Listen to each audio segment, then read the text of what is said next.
সংবাদ শিরোনাম। ভারত থেকে ফেরার পথে বেনাপোল সীমান্তে বিপুল পরিমাণ বৈদেশিক মুদ্রাসহ এক যাত্রী আটক। উদ্ধার করা হয়েছে $10,000 ও 1,10,000 সৌদি রিয়াল। আটককৃত যাত্রীকে বেনাপোল পোর্ট থানায় হস্তান্তর। এবারে বিস্তারিত। ভারত থেকে বাংলাদেশে প্রবেশের সময় বেনাপোল আন্তর্জাতিক চেকপোস্ট থেকে বিপুল পরিমাণ বৈদেশিক মুদ্রাসহ এক পাসপোর্টধারী যাত্রীকে আটক করেছে বর্ডার গার্ড বাংলাদেশ। আজ শুক্রবার সকাল 10:30টার দিকে প্যাসেঞ্জার টার্মিনালের সামনে থেকে তাকে আটক করা হয়।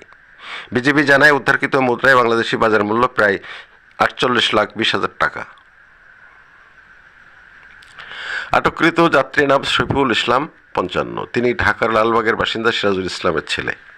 বিজিবি জানায়, শুক্রবার সকালে ভারত থেকে কাস্টমস পার হয়ে বেনাপোল আন্তর্জাতিক প্যাসেঞ্জার টার্মিনালের সামনে আসেন শফিউল। এ সময় তার গতিবিধি সন্দেহজনক মনে হলে বিজিবি সদস্যরা তাকে জিজ্ঞাসাবাদের জন্য থামান। পরবর্তীতে তার ব্যাগে তল্লাশি চালিয়ে $10,000 এবং 1,10,000 সৌদি রিয়াল উদ্ধার করা হয়, যার বর্তমান বাংলাদেশি বাজার মূল্য 48,19,995 টাকা।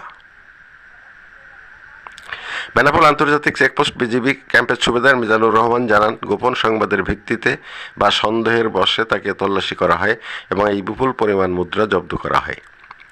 আটককৃত শফিউল ইসলামকে উদ্ধারকৃত বৈদেশিক মুদ্রাসহ বেনাপোল পোর্ট থানায় হস্তান্তর করা হয়েছে। তার বিরুদ্ধে বৈদেশিক মুদ্রা পাচার আইনে মামলা দায়েরের প্রস্তুতি চলছে। খবর এ নিউজ বাংলা।